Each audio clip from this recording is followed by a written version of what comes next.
James Lorimer is the spokesman on minerals and petroleum. He's with the Democratic Alliance.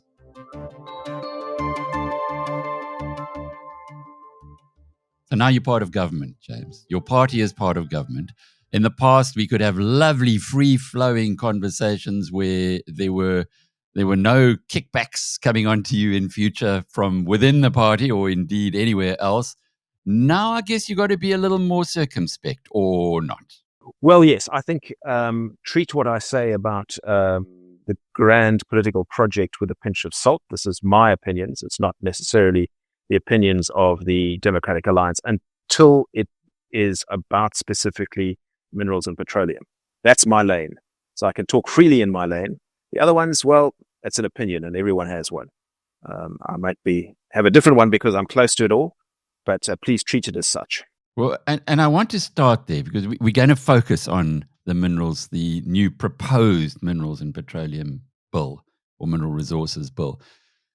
But there's been a lot of feedback from rational minds on what Cyril Ramaphosa was rambling on about at Parliament earlier this week. And the one thing that really, he was baffled. I was baffled. As a kid, I used to go to a decades-old bicycle shop that had, it was the best record place in Newcastle called Jadwat's. And if Jadwat's were out of price, then Sedat's was just around the corner. And there were many of these stores owned by black people. And yet Ramaphosa says that, left the impression that before the ANC came to power, black people would be locked up for having businesses. I then went and had a look back, and what makes such a lie of this, such a Donald Trumpism of this, is that NAFCOC, basically the Chamber of Commerce for African people or black people, was established in 1964, and it comes from a previous iteration that was established in 1955. So 1955, what's that, 75 years, 3/4 of a century later, black people have had businesses, but we're almost getting this impression now that we need BEE, desperately need BEE, because black people have been excluded from the economy forever, and if ever they wanted to be involved in the economy, they were thrown into jail. Man, this is getting toxic. It's toxic, but it's politics, and you can see the politics from the ANC's point of view. People who actually experienced apartheid they're becoming fewer and fewer of them as they get older and literally die off. And in order to try and maintain a younger constituency, the ANC has to create an impression about what they're fighting against. And if they need to make out that apartheid had features that it didn't necessarily have, to make it sound worse, so that you can get people's allegiance to what otherwise seem to be really bad ideas. I mean, BEE as an idea, you can see it's not working. So how do you get people to subscribe to it? You have to make the alternative or the past that we're coming from sound really, really terrible to try and get people to adhere to your ideas. And, I think, and I mean, it's funny, Alec, that we go straight to the stuff that I'm not really, qualified to talk about because it's not directly my lane. But the big discussion in South African politics at the moment is BEE. Is BEE the right way to make up for past sins, political sins? Is it the right way to bring more people into the center of the economy? We obviously say no. But the ANC seems to be stuck on policies that they were designed in the 70s. And those were very hardline socialist policies. They had a slight modification during the Mandela years, and yet we're reverting to type. The National Democratic Revolution, which is really socialism, and it's racial socialism, racial national socialism is really what it is. And that's front and center of the discussion. Yeah, thankfully, South Africans are not dumb. We know that this economy has gone nowhere in 17 years. In fact, gone backwards for the last 17 years by grown less than the economic growth rate. Ramaphosa was very vocal about the lost years under Zuma, but, well, he's got quite a few lost years of his own now to contend with. But let's move on to this doubling down across the board. It seems to be the whole BEE racial policies, enriching a tiny few politically connected people. It's just so damn obvious now wherever you look around it. And South Africans are not stupid; they see through this. The big part of this, though, in you, and it is in your lane, and it is in your portfolio, is this proposed new minerals resources bill, which the what used to be called the Chamber of Mines, the Mineral Resources Council, has stood up very vocally against already. And Gwedi Mantashe, the minister, says, no, we got it. We got this. This is what we're going to do. We're going to double down on the disaster that we have so far. James, surely it frustrates people on the outside. For someone who knows all this stuff intimately, does it not frustrate you? To the point that I feel like my eyeballs are about to bleed. I mean, as you said, the mining industry is not in a good place. Last year, tax revenues that they paid to government just about halved, and the same with mineral royalties. The mining industry is struggling. So what do you do when the mining industry is struggling? What you should do is you should improve the conditions and make it easier for them to operate so that they can make their businesses more sustainable and so that you can attract more mining businesses into the industry. What do they do instead? They make it more difficult. Because I think their starting point is completely wrong. They think that we have this unimaginable treasure trove of minerals, which to a large extent we do, and that we can dictate the terms for anybody because no matter what terms we set, people will always be coming here desperate to set up businesses here to take those minerals out. Well, that's not really true across most of the industry. There are a few parts of the industry which are very rich and very productive, and you can set tough conditions because people will still want to mine. But so many other parts of the industry are just not worth it. People will go elsewhere, and they do. Just take us through the Fraser Institute. I've kind of followed it over the years. It is a rating of the more attractive mining destinations in the world. How does South Africa rank there at the moment? Increasingly badly. We're in the bottom 10 of the desirable mining jurisdictions. Fraser is seen as the gold standard, although it does just measure impressions.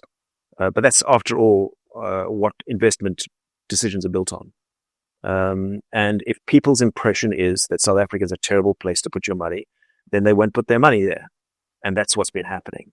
Our desirability as a place to start new mining ventures has been going steadily downward. And we're in the bottom 10 of the roughly every year the target changes slightly, but probably close to 100 mining destinations that they look at. And the top places are places like Australia and Canada, and we're now firmly towards the bottom. I guess the problem with all of this, being in the bottom 10, is that you need to encourage people to make long-term investments. What will get us out of the bottom 10, or how long will it take to get us in a place where guys do? Because when you're putting a hole in the ground, when you're putting a mine, it often can take up to a decade to bring it into production. Oh, at least. More often it's 15 or 20 years from exploration to profit-making production. And so it's a really weird business because you need enormous amounts of capital to start a big mine. And, you need then certainty that at the end of that 15 or 20 years, you're going to be able to get a return on your capital. And so it has to be quite a big return because of all the time that capital has been tied up. And when you have laws which are bad laws for a start, they curb your profitability. And what's worse, and what's not talked about perhaps enough, is how badly the laws are applied. We have all these laws, and yet to get these various permissions takes months, times even years. And so you sit around waiting for your mining license of one sort or another, and you just wait on the department, and they don't tell you what's going on often, and you just sit there. So nobody wants their capital tied up. If you want to invest, you want a return. And if you are prepared to sink it into a long-term project, you want certainty that return will happen. But all that seems to happen here is that we get worse and worse legislation, which make it more and more difficult to make a profit. And is it any surprise that there are very few, perhaps no large-scale mines which are going to be coming on stream in the next few years? I mean, there's a couple of sort of holdovers which are reaching the end of that 15, 20-year cycle, and they're coming on. but no big ones are starting. We know that the Ramaphosa group want to bring in or double down on BEE with this 100 black industrialists with however much they want to put in their 100 billion rand. Where they can get it from, the Lord only knows. But anyway, they probably do. What's this new regulation or the proposed new regulations uh, for the mining sector? Is that also a doubling down on the pathway of the past? Very much so. And you're touching on a number of areas there. I mean, the Black Industrialists program is something that runs across government in several areas. The one estimate is that it takes about 6 to 8 billion rand a year. Some of that it happens in mining, but other parts of it happen under other ministries. So it's quite difficult to get a finger on this. What it is as far as I'm concerned, the most outrageous, what's the American word, boondoggle that has yet been devised. Basically, they say, we need black people to be industrialists, so we will pick people.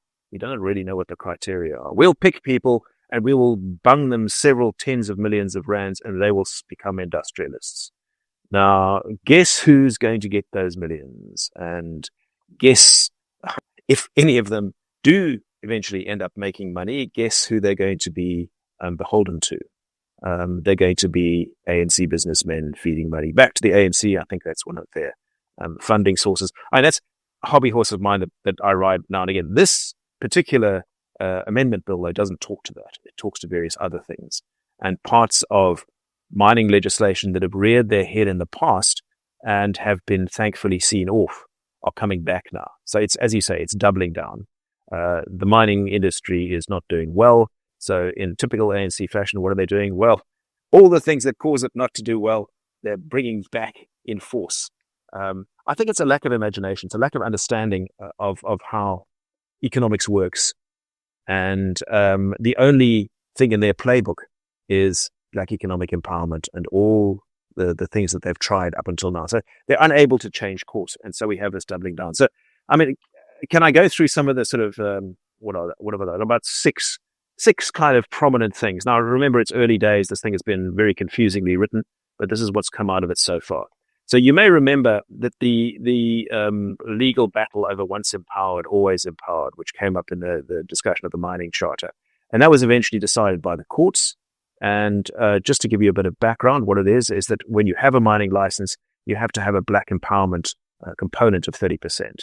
So it was 26 before, but it's now 30%.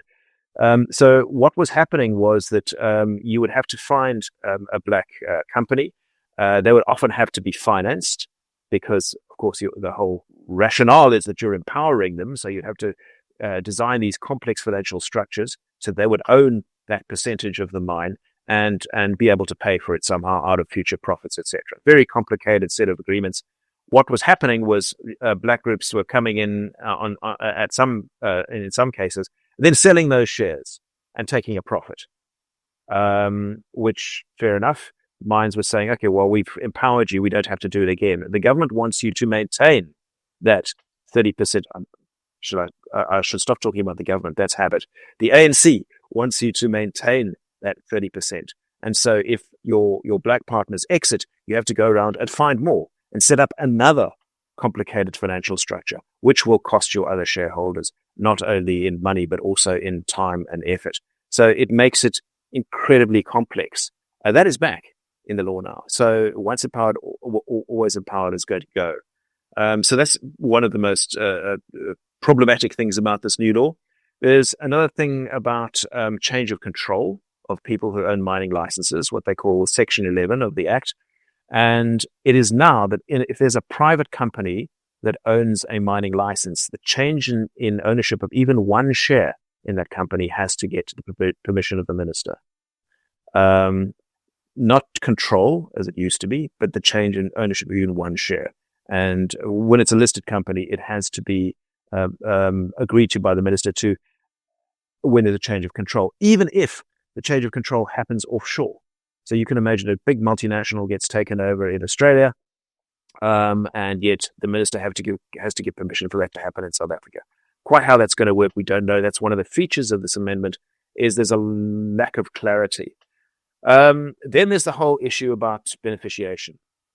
another hobby horse of mine. Everybody loves beneficiation. Isn't it great? Just so logical. You dig the mineral out of the ground, don't send it overseas, turn it into things here, build factories here. The problem is that it is not cost effective. So if we dig iron ore out of the ground, it's cheaper to put that iron ore on a train, on a ship, send it to China, let them make steel, let them make it into teaspoons, and import our South African iron ore teaspoon back here rather than making it here. Why is it cheaper? Well, first of all, they have an important component called electricity, which we don't have. Secondly, they have probably things like just your manufacturing costs less. You don't have the same sort of health and safety. You don't have the same sort of unions that you have to pay. So it just means that everything is going to be cheaper if made in China. We could make it here, but we'd make it at a loss. So this new beneficiation provision gives the minister the power to tell mines to set aside a certain amount of their production for beneficiation. Doesn't say how much, doesn't say how much they'll get paid for it. Incredibly damaging for us. One of the most egregious parts of this law is the law pertaining to old mine dumps. Now, as you may know, some of those old dumps are immensely valuable. Two of our most spectacularly performing gold companies at the moment, Pan African Resources and Durban Roodepoort Gold, have the business of reprocessing old mine dumps, and they do so very profitably. Before the old act came into force in 2004, a mine dump wasn't considered a mine. It was movable property. So you didn't have to have a special license to reprocess it. Now, this amendment wants to make that a requirement. So those guys who have those dumps will have to then go and apply for a mining license with all the BEE components, the localized labor components and everything. It just makes it, that to me, I have to be honest, looks like just legalized theft. Guys have seen these guys doing so well, they want a part of it. And so they're going to change the law to make it so. Another really bad part of this amendment pertains to exploration. Exploration has been the one part of the mining process that hasn't required BEE. And there's a reason for this, is because a lot of people lose a lot of money on exploration. It's really just chucking money at something and hoping that you get a payback. And no starting out black empowerment company wants to take the risk. You don't want to put up money and then just, on the expectation that very little of it, you've got a very small chance of getting it back. So this now makes that a requirement that you will have to have BEE in your exploration, which means, sadly, that even our declining exploration is going to decline even further. Now, we used to get 3 or 4% of world expenditure on mining exploration. When Gwede Mantashe became minister, he pledged that he would raise that to 5%. Well, currently it's under 1%. And now he's bringing in this law as well, which means we're going to get very, very little exploration. And if you don't have the exploration, quite obviously you don't get new mines because you're not finding things. The old mines are getting exhausted and the industry is simply going to go into decline. There's more stuff I can talk about. Artisanal mining, another bugbear of mine. Everybody's terribly keen on, these poor Zamas, they should be legalized as artisanal miners. The fact of the matter is that in most cases, you would have to have a 2-tier system of mining law because artisanal miners cannot do the health and safety. They don't pay tax, probably wouldn't be worth their while to be mining if they had to. And they don't do environmental rehabilitation. So it's almost, except in a very few cases, it's almost impossible to have artisanal mining that will keep to our other laws. Another bad idea that they're trying to regularize in this amendment. So I've given you six reasons to hate this new amendment. Six of the worst, not six of the best. But James, the irrational mind says, are these guys really that thick? Surely they're not that dumb. Surely they haven't gone out and considered this. There must be something more behind it. What is it? I think that they don't understand the likely effect of this, that there will be a shrinking industry because the part that the cronies will get in the industry will become larger. And they're not really interested in the long term. I think the ANC, there's very much a feeling in the ANC at the moment that these are their last few years. And so they better get what they can out of it. And I think this is more of that. So a little grab bit the like- money while you can. Yeah, like the National Party going in towards 1994, where we had, for instance, the cell phone companies being started at that time, etc. There you go. A similar thing. There Let's you go. grab what we can because we know we're gone very soon. Yeah. But that is going to leave the country with quite a legacy, or not? Could this kind of nonsense be reversed quickly enough when there is a more rational government in place? I'm an optimist enough to believe that it could be. I think that you could turn sentiment around pretty quickly, but you would have to have fairly dramatic legislative changes. I have to admit that this amendment bill does contain about 2 or 3 minor improvements, things that we wanted to do for a long time. For example, recriminalizing illegal mining, because that was an oversight that was messed up in 2008. And since then, a lot of illegal miners can only be prosecuted for trespass. Now it looks like it's recriminalized. Good stuff. Overdue. Should have been done.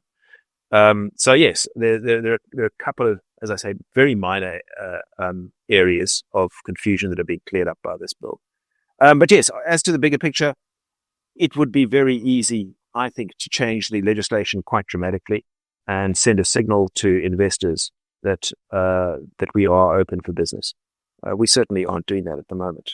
But yeah, I think it could be done. And then, the whole vision of this is that the kind of mineral resource that we have and the kind of skills base that we have, we still have that mining skills base, could be used to power the economy out of the doldrums that it is in and actually start real economic growth and pull South Africans out of poverty. But that's going to need big changes, and we're not seeing them here, certainly not under the current mining regime. So there's going to be no fresh investment. We know that for a fact. This is just too stupid to contemplate that. But what happens to the people who are currently invested in the country and in the sector? What can they do about this? Well, what they can do is they can protest it vociferously. Mining has, in my view, traditionally been quite cowardly about this. They come from a really bad past where mines behaved very exploitatively under the old regime. Until the last few years of that. And they just shut up and took whatever government threw at them, no matter how bad. They were too afraid for their own businesses. You see, the thing is, the government holds a loaded gun pointed at the head of every mining company, because if you're difficult, it just says, well, you can't have this license or that license, and the business just risks stopping operating. So instead of biting the bullet and standing up to government, mines traditionally just said, yes, give me more.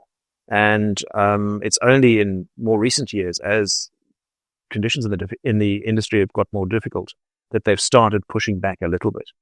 The Minerals Council is pushing back against this latest amendment. I would like to see them do it far more strongly and vociferously. They take in my view, a far too diplomatic approach. So I suppose the lack of diplomacy is left to me. But this really is nonsense, this amendment. Now, I will say something else. It could be part of a pattern that we've seen before with mining legislation. The ANC put something completely unacceptable on the table. There's an outcry. People complain and suggest other ways and threaten court action or even go to court. And then what we get is 50% of that terrible bill that's been put on the table. And everybody says, oh, well, it could have been worse. And they accept it. But the problem is it's got worse. There's still a 50% bad bill. And I suspect that's what's going to happen here. It's now been put out for comment, this bill. And we've got until August to comment. So I think they'll probably ease up on a couple of the more foolish things. But I still think the trend is going to be in the wrong direction. And the investment case is simply going to get worse. James Lorimer is with the Democratic Alliance. I'm Alec Hogg from BizNews.com.